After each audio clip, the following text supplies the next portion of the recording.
السلام عليكم ورحمة الله تعالى وبركاته. وعليكم السلام ورحمة الله تعالى وبركاته. أعوذ بالله من الشيطان الرجيم. بسم الله الرحمن الرحيم. الحمد لله والصلاة والسلام على رسول الله وبعد. إن شاء الله يدي أسدمو أسدا أيني كبيا أدبما أتونفو نيامي أخمبرو نيامي أدفو نيامي yeyina yeyine boni aye yesrene hona dum ni shira edema ya komsheni Muhammad sallallahu alaihi wasallam ni fifo eni na chidi afo nyinara yesra Allah se utimfo nyame omoye na Allah onkan ho tutu ya na monfansi imfamaye be musu eni yesan yesra Allah se onpanfiri abrabo so abre enyinara agidi fo mapa samre ayemre bia yeguso ewo eye nana ya papa utumfo nyankopon adanadi adi akyerɛ me no mieno ewo Qur'an Karim muso wa yanadamfo utumfo nyame nso wadanadi adi akyerɛ me no mieno ewo Qur'an Karim sɛ ade sɛ wano utumfo nyankopɔn sa papa wi eye papa bia osombo edema ne yi na sa papa wi eye papa bia ono ye wano utumfo nyankopɔn eye ne komhyeni eno no awsan ye ono nyankopɔn eye ne somani eye papa be ena yebusa anase ye kan ho asim eye anabi Ibrahim alayhi salatu wassalam wani eye ne ba eye anabi Ismail alayhi salatu wassalam eye Ishmael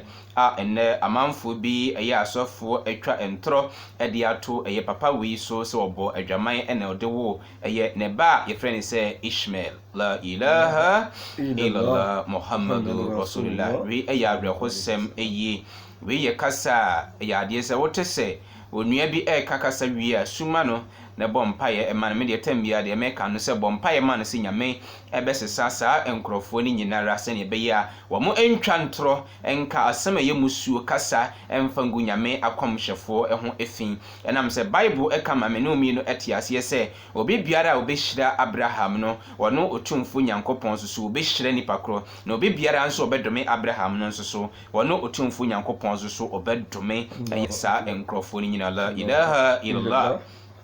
and we ayarho sem we ayarho kasa se yengu Abraham ho fin na yengu ne ba Ishmael ho fin se ayade se Ishmael ayadwaman ba na Abraham enso ebo adwaman na wode wo ayade se Ishmael sasemu yasem bia no kure biara enim according to Bible Genesis chapter 16 verse 1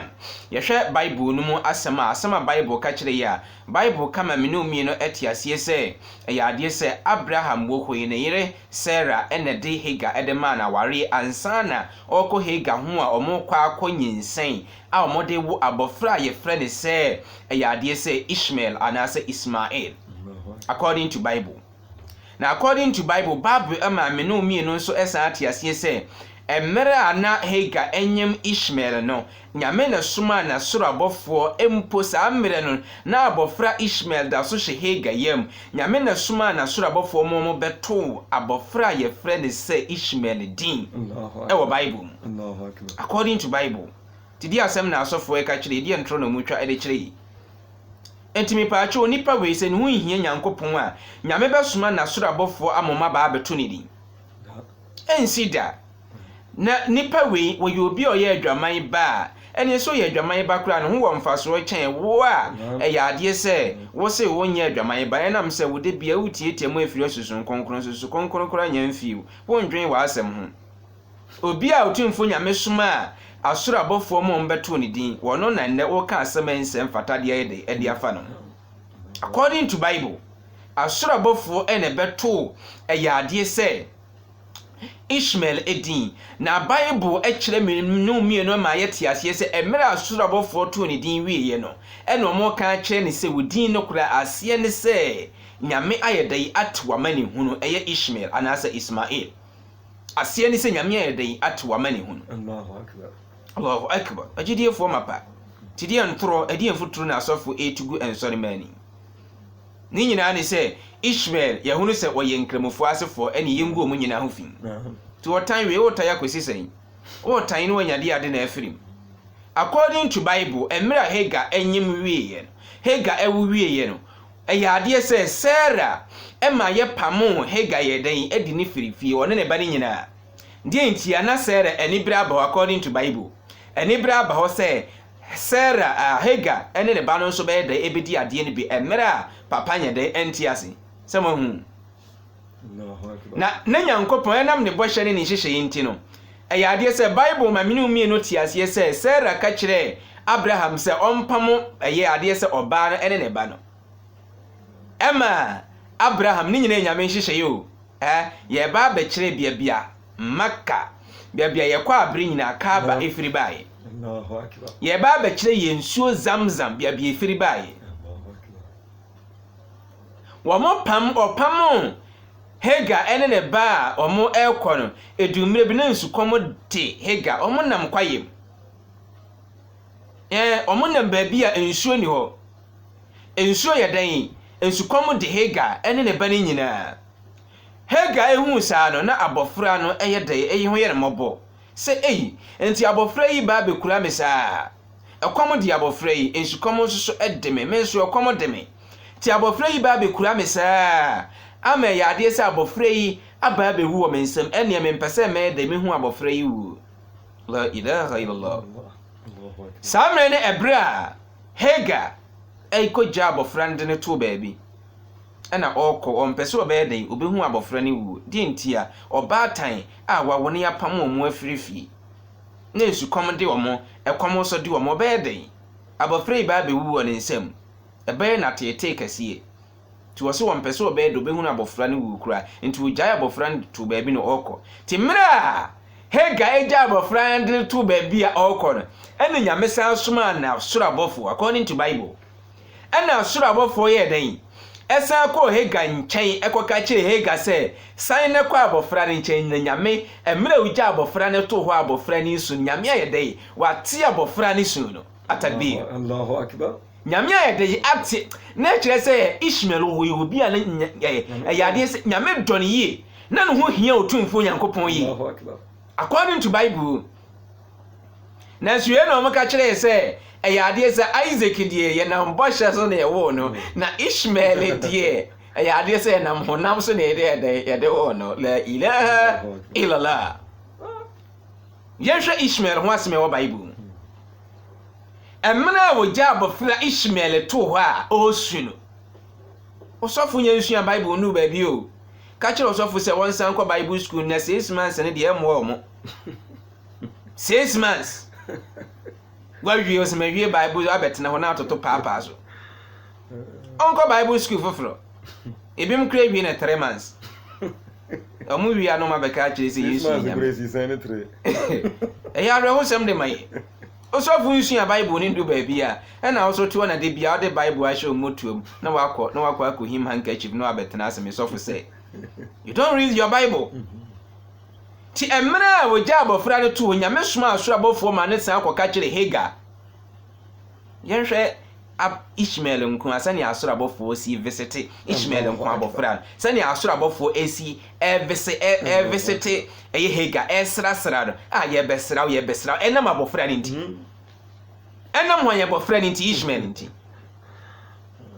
ti nyame san soma asoro abofo mo kɔ Hagar ɔka kyerɛ sɛ yate abofra ne sum abofra sum bo su tietie menye ya tini su ti yeden kone ko fa abofra no Allahu akbar toko be bia na abofra de ne nan se ede pempem fom anu go su no sa abofra su no pija na de pempem fom sa e ho no ensu a wonya be no ma ensu kom de ne ensu aye dai apia firi ho aba Allahu akbar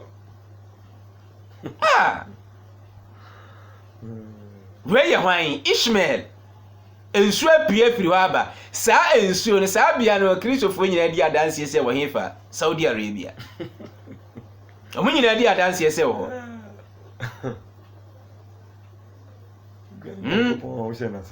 Soma hu ti sa ensu no na ye friend se Zamzam a ye kɔ Maka ye kɔ Maka afi bia no ye pilgrimage to Hajj ade sɛ na ɔmasa nsuo no bia ba Zamzam nyame ahyira sa nsuo no so enam Ishmael nti nyame ayɛ wo hyira sa nsuo no so enam Ishmael nti de na amanfo bi kan nsɛm pata so yɛ dwaman ba nyame ahyira so ɛde asɛm na otimfo nyame ka kyerɛ Qur'an al-Karim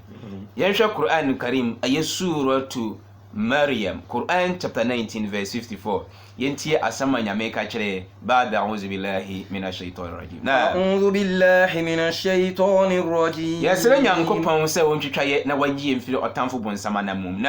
Bismillahir rahmanir rahim. Yede nyame din ena ehya asie ono ye homoburu nyame na oye odomfo nyankopon. وَاذْكُرْ فِي الْكِتَابِ إِسْمَاعِيلَ إِنَّهُ كَانَ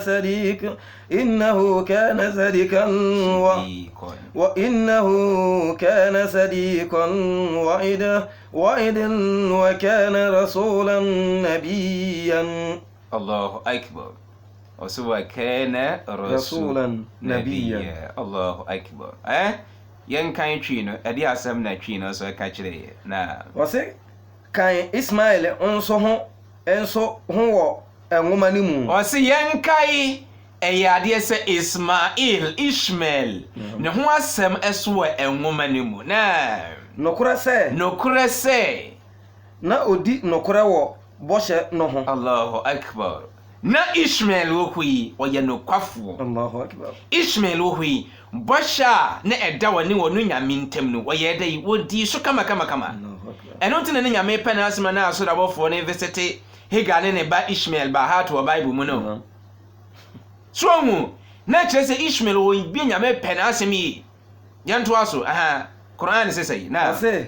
oye osomafo san enso ye komhye ene nyankopon se Ishmael wo hui na oye me nyame mesomani oye osomafo esa ye hwan komhye esa ye komhye atakbir. Allahu akbar. Ye Ishmael no Ishmael no we na manfo bi so ye nyaman ba no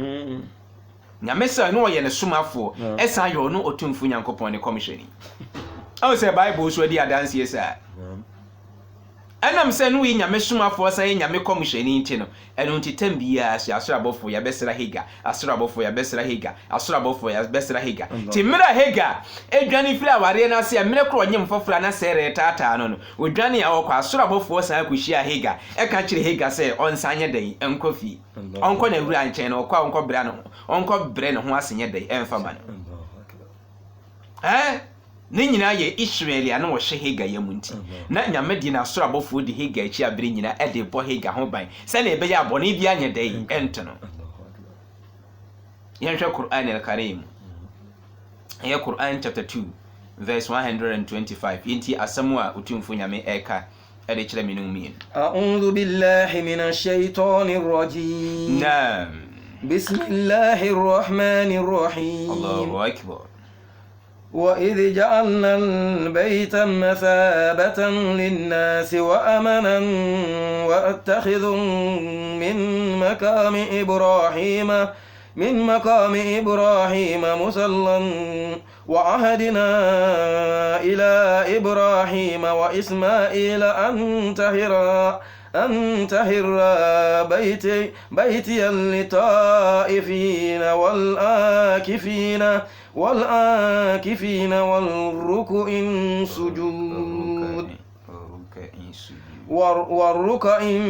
سجود. نعم. منكو verse 126. نعم. وإذ قال إبراهيم رب اجعلني هذا بلدا آمنا وأرزق أهله من الثمرات من آمن منهم بالله واليوم الآخر قال ومن كفر فأمته قليلا ثم أتتره إلى عذاب النار وبئس المصير. نعم. Verse 127. نعم. وإذ يرفع إبراهيم القواعد من البيت وإسماعيل ربنا تقبل منا إنك أنت السميع العليم. الله أكبر. ما شاء الله. Afi start ne baba mun kan twi ne go efamaye ayinti asamwa ya Allah subhanahu wa ta'ala wa ka ade kire mi umi na Quran chapter 2 verse 125 na wase kan bra a yeye ka ba fie no hyiabea ne abɔgye bia de ma adasamma enti otumfo nyame sɛ yɛnkae ɛbrɛ a wɔyɛ Kaaba fie no nhyiaeɛ bia ɛne abodwo bia baabi adasamma bɛba abɛhyiam baabi adasamma bɛba abɛgye wɔ ma home yɛnkae saa bere no enti momfa Abraham gyinabea hɔ nyɛ mpaebɔ bia ɛna Nyankopɔn sɛ ɛnyɛ dɛ yi yɛmfa Abraham gyinabea hɔ yɛmfa Abraham gyinabea hɔ ɛnyɛ deɛ ade mpaebɔ bia ɛnyɛ mpaebɔ bia ɛhɔ ne Hajj Mecca Kaaba a yɛadeɛ sɛ afia no bia nkramofoɔ ɛkɔ hɔ nom a amanfoɔ bi sɛ ɛyɛ bosom na ɔmo yɛ dɛ ɔmo kɔ akɔsom no hɔ no la ilaha illallah nyame ɔhu saa nkurɔfoɔ yi mɔbɔ ɔmfo ɔmo mfom so ɔmfa nkyɛ ɔmo ɛnyɛ dɛ yi ɛmfa ɛma yɛ ti Nyankopɔn sɛ saa bia no yɛ hwan bi a ɛyɛ Abraham mɛpaakyɛw Kaaba ɛwɔ hɔ yi a yɛkɔ hɔ no ɛnyɛ kɔmhyɛni Muhammadu sallallahu alaihi wasallam ɛnyɛ wɔn ne bɛsi yɛ da na mmom ɛyɛ anabi Ibrahim alaihi salatu wasalam wɔne ne ba a amanfoɔ bi sɛ Abraham ne bɔ adwaman wɔne ne ba a amanfoɔ bi sɛ ɔyɛ adwaman ba no wɔn ɛne sii saa bea no a yɛfrɛ ne sɛ ɛyɛ adeɛ sɛ Kaaba no ɛwɔ hɔ a yɛkɔ hɔ Hajj pilgrimage to Hajj no ti Nyankopɔn sɛ yɛnkae deɛ to asoma me yɛne wɔse enti momfa Abraham gyinabea hɔ ɛnyɛ mpaebɔ bia enti yɛmfa Abraham gyinabea hɔ ɛnyɛ mpaebɔ bia na yɛne Abraham ne Ismail yɛ apam sɛ Nyankopɔn sɛ ɛyɛ adeɛ sɛ ɔne Abraham ne Ishmael ɛyɛ apam sɛ monte me fie no ho saa efie wie ɛfrɛ hɔ sɛ Kaaba yi ɔmo nte ho ɔmo nyɛ no kono bia na ɛma wɔn a wɔba hɔ nsrahwɛ ɛma wɔn a ɔmo bɛba hɔ nsrahwɛ abɛyɛ dɛ abɛtwa hɔ ahyia ayɛ tawaf ɛna amanfoɔ sɛ ɛyɛ ɔmo twa ɔmo bosom na ɔyɛ dɛ ahyia la ilaha illallah wei nyinaa yɛba bɛprovu de akyerɛ Bible mu sɛ Bible mu kura nkɔmhyɛ wɔ mu dadaada ɛwɔ Bible mu Kaaba Saudi Arabia ɛwɔ Bible yɛba bɛprovu de akyerɛ ɔmo sɛ maka akyerɛ m sɛ mosɔfo ɔmo nsua Bible ɔmo nsua Bible no ti yɛtumi quotation bi kyerɛ ɔmo na ɔmo hwɛ di ɔmo sɛ wei ma la mo Bible anaasɛ yɛ Bible ne yɛde hyɛ motom na abere nyinaa ne bi yɛsɛ yɛ mo Bible na sua na mo nyɛ dɛ mo nsua so hu ɛyɛ adeɛ sɛ wɔse yɛmfa saa Abraham bia wi ɛnyɛ mpaebɔ bia to aso ba me wɔnte me fie hɔ na Nyankopɔn instructe Abraham ɛne Ishmael sɛ ɔmo nyɛ dɛ wɔn nte saa efie wi nyɛ ne kono na saa efie yɛmfa fi ɛnyɛ dɛ ɛnka saa efie wi na ɛne yɛmfa no sɛ ne wɔn a wɔbɔ wɔn mu ɛne wɔn a wɔbɔ wɔn mu ase wɔn a wɔte hɔ na wɔn a wɔbɔ wɔn mu ase wɔn kɔ hɔ kɔkya ho hyia no wɔpa kyerɛ sɛ ebi te hɔ a motontom na ebi nso twa ho hyia na ebi nso bɔ wɔn mu ase ebi mu nso yɛ dɛ ebɔ wɔn mu ase na kyerɛ sɛ hɔ yɛnkɔ nkɔtɔ nnwom la yɛnkɔyɛ daa nanse na nkɔhim handkerchief hɔ ɔsɛ ɛne wɔn a wɔbɔ wɔn mu ase ɛhɔ so yɛnyɛ dɛ yɛnkɔbɔ ntwene wɔ hɔ daabi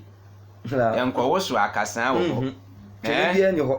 na kyerɛ sɛ hɔnom no yɛkɔ akɔtena ase akɔbue mu ase ayɛ sujud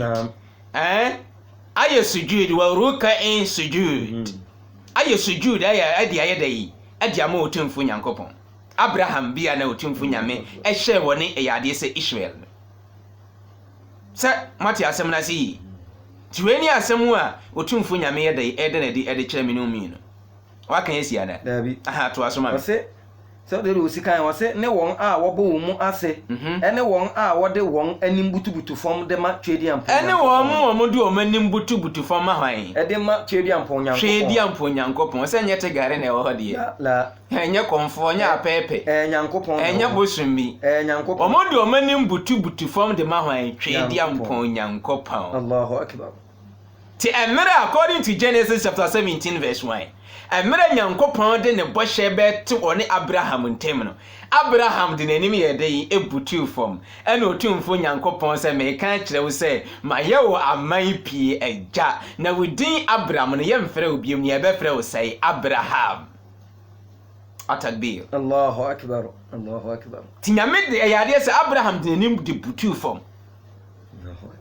ɛno nti na nyame sɛ Kaaba na ɛhɔ no yɛnyɛ dɛn yɛ mɔntwene wɔ hɔ yɛnyɛ dɛn yɛ nwoso akasa kyekekekekeke ɛwɔ yɛ dɛn ɛwɔ hɔ nom dabi yɛnkohim handkerchief wɔ hɔ nom na mmom yɛde yɛde yɛnem butu fam te sɛ de Abraham yɛ bia nyame kyɛnye ne din ne yɛfrɛ no Abraham saa mmerɛ no ɔde n'anim butu fam na nyame sɛ ma kyɛnye wo din no Abraham ne yɛmfrɛ obi me hyɛ wo din ne ma yɛbɛfrɛ wo dɛn Abraham ɛnam sɛ ma yɛ wo aman pii agya Allahu akbar wɔyɛ Islam te bibia di adanse pefee sɛ Abraham hui na ɔyɛ kramuni a Nyankopɔn aka akyerɛ me no mu sɛ Abraham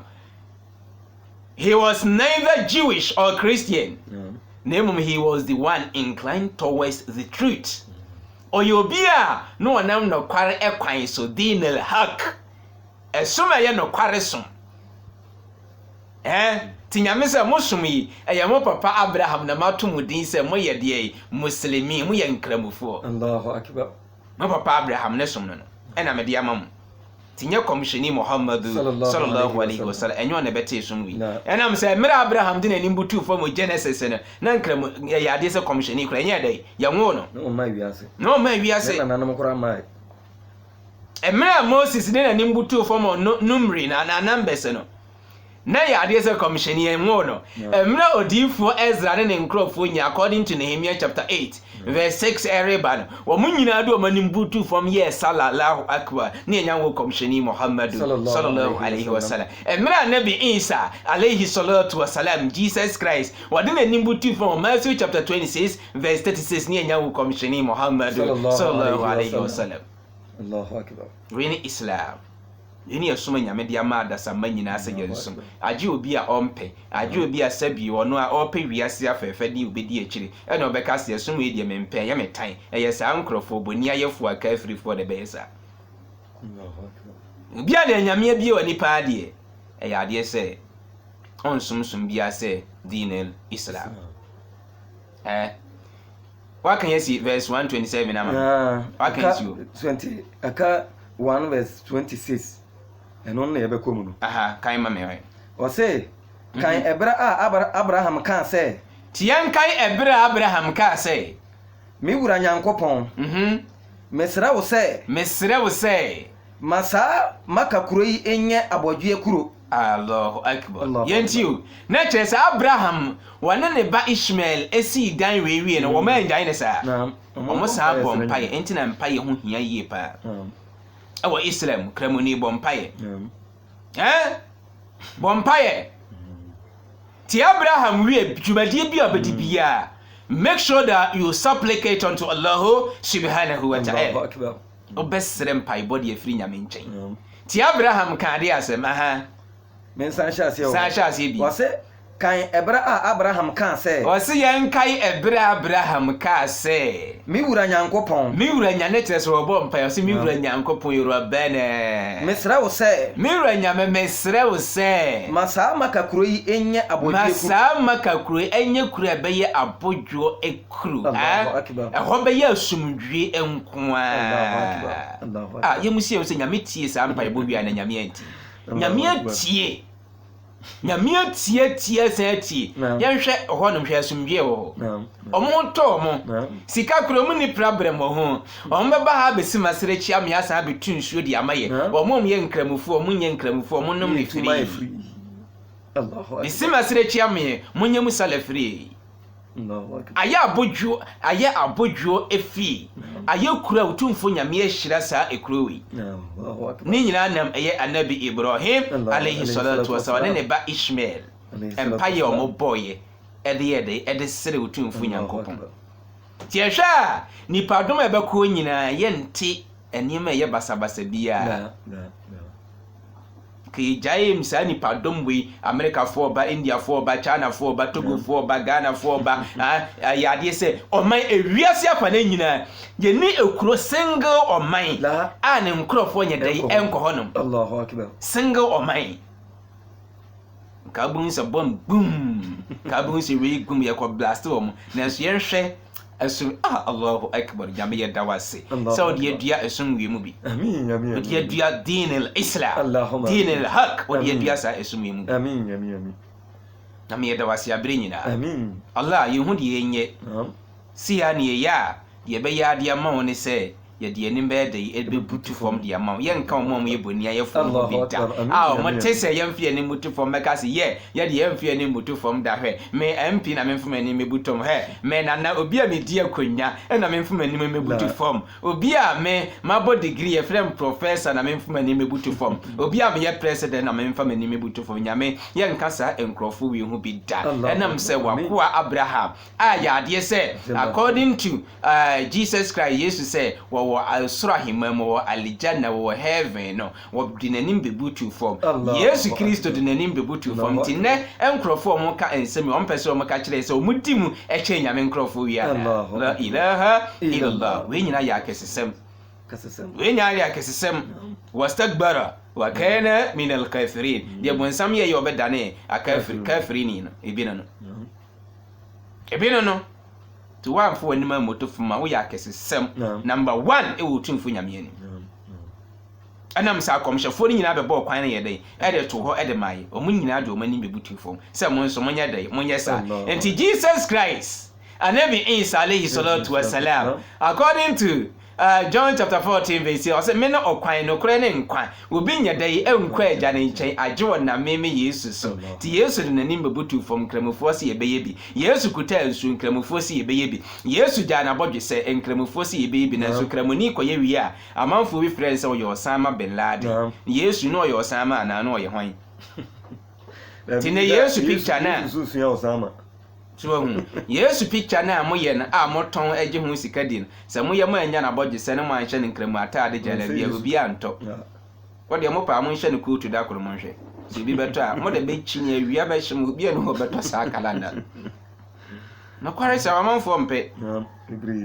ti Yesu ye nsukuta okuta nsu nkramufo se ebe yebi ti hefa ene nkramufo na Kristofo hwan ne di Yesu achi Yesu ayade se wo wie ye kire na suafo no on se emra wo kodi nanim ko butu fo modie suafo ni di na chi se omo mesua according to mercy according to John chapter 13 verse 4 omo mesua die onu Yesu oba beye no se ne be ya oni ho a omo so beye bi ensukuta no okuta omo nyina nsu okoduru akwa bi so na so ode ye frɛ Simon Petro ono waka kire Yesu se ompene omo na ewo ho ndan so ahu aka kire Yesu se ompene enti emra no nim se Yesu enkuro bi na obo o se omo hu se ekuta nsu se akoye sala omo nim se aguro bi aguro bi na ede bosom Muhammad bosom ye kwa akodi so ahu tina Simon Petro nim se Yesu ekuta nsu na ya alola na aguro bi na Yesu di didi asem na Yesu ka kire ne se wa mpene amama anya walola ma hohoro na ase a wonya dai uni ma afa da me Yesu ma reject uni ma afa kame ho ya pono se bonzama no Yesu apono ho na Simon Petro ehunu se Yesu ani abere eno waka kire Yesu se Yesu enya menan ho nko mensa ho ni mitiri mu bi samati aziu Allahu akbar o se na Yesu hohoro mo nan ho nko wo hu se Yesu ani abere ne wo se Yesu mfa ne nsa ho ene ne tiri mu nyina anya dai emfa ka ho bi alwala wa kire direct so hu alwala no na kire se farida no ye nan no an se farida ye nan ho ye nan ase ye nsa ho ye tiri mu ni yanim ayefo farida farud wo nsukutamu no na kire se Simon Petro farida no wanyam yensa ene no so hu atakbir Allahu akbar o hu se Yesu ani abiro se Yesu awurade enya me nsa ho enya me nan ho nko me nsa ho eni mi tirimu so nyina bi Allahu akbar enti na Yesu enim se na Simon Petro nim se adware asem na Yesu o se stand na no nyante ase yi stand o nim se ya adware abi o mo ho bon na Yesu yi o mo sa na Yesu ka kire de se Allahu akbar Simon Petro me ka kire se enya adware ho asem na me ko na de wadware no wonya dai wonya na adware foforo bi agye ne nan se hokoro ansa na ne ho dai afi adwo alo wa nware o be ya alola tikramoni fra dwaye ba se sie ya o be ya alola ba san hokoro ne na ase ayo alola ti Yesu se agye ne nan se hokoro ansa na ne ho afi inshallah short yazio Allahu akbar ansa no watumi akosum nyame ama na yeyi Allahu akbar ti wo ho amfi a wo som nyame enye de enye yi nyame nje onye tinda bi wo kone na wo san de bini na plaster auto na wo san akugina e fere wo nkonkona bisa wa se wo nkonkona no beba amfi Allah anam se nyankopon se me nyame me ye konkona ti mo ambeba manim nyina so monye de monye konkona Allahu akbar se wati asem na si o ti wei ene the root in sukuta ene osala ene haji ayekono ti wei nyina ye ekwan akomhwefo no ebebo ede to ho ede ma amene umi no adwe obi a obeka se media menye dei memfa so memfa kwan wi so na ye nani so tan ya ahomaso omonso omamom ho so no wo mo ne Nyankopon so omo tesa Nyankopon abiri mo makoma so ahun ahomaso ofo no enti ade asem no tu funya be ka kire oto aso se pa ebo no na oto aso se nafa enuaba no bi bo emufo no akohoma so ahun ti Abraham sa bo mpa ye se Nyankopon e ma aduaba emusu okrodua mom yenko ya ade se Saudi nkohwe enuaba mui abu Ghana fo ko de aduaba ba America fo ko de aduaba san kwa America China fo ko de aduaba ba China ya ade se German fo ko ho Togo fo nyina akofa nyina obi aman bia omo ko ho de aduaba ba na se aduaba ne san ho da kire se nyame aye dai atie mpaibo nyame atie won sufre nyame atie empaibo no e de ama no na to asoma titiri won a waje Nyankopon ne da a edi akire no die no o si ni tuturu wo mo ma ya dai o mo waje Nyankopon adie ene da a edi akire ayeba no o mo aje adie titiri no o mo tuturu ni omo a o ma ji Nyankopon adi ene eda edi akire eba de yawmal qiyamah atemu ada no o ma je tum se wo honum o ma je sa nyima na di no Nyankopon se enjoyment mo enjoy ewiase ma ne yawmal qiyamah akhirah we nyina ya ade a otumfu Nyankopon aye ede ama enam Abraham eye mpaiba o ye dey wo boye ede kire otumfu Nyankopon enti na Nyankopon ka se ana otumfu nyame ka se obiara a obeyi boni aye no obi obeyi boni aye ni die mema no kwan ama no aginani kakra Nyankopon se eno ani gie obema ni ketua bi kolila ketua bi na kire se nyame enya o se Nyankopon na humobro na ewu wiase rintin saa na humobro be kata saa nkrofo ne so ebi kakra ne nyame se e kolila ketua bi kakra bi na afi maka no so de no akọ amani ni Nyankopon se afi da e frɛ se yawmal qiyamah obeka saa nkrofo ne so de aye den e de o makọ aya amani hunu jam na eho ye achinsan bone pa eho ye bia eye bia ye bone eho ye bia eye bia ye bone amin na me ohun ye mobo abere nyina inshallah ta'ala aso say ye the part 1 no e de be de e de bisia mashallah ye ba na ye the part 2 e de aba beto aso de amaye ye be ko ne Bible mu nko hajj in the Bible hajj maka enkro e wo Bible mu eye enkom she da ho dada ubehunu bibiara bibiara kama maka enkro ye e wo Bible mu ya de breye yenta amekuchu inshallah ta'ala Allah omwaye na nyame onke ho abre nyina isra Allah so tutu ya na monfansi yefame assalamu alaikum wa rahmatullahi ta'ala wa barakatuh wa alaikum salam wa rahmatullahi ta'ala wa barakatuh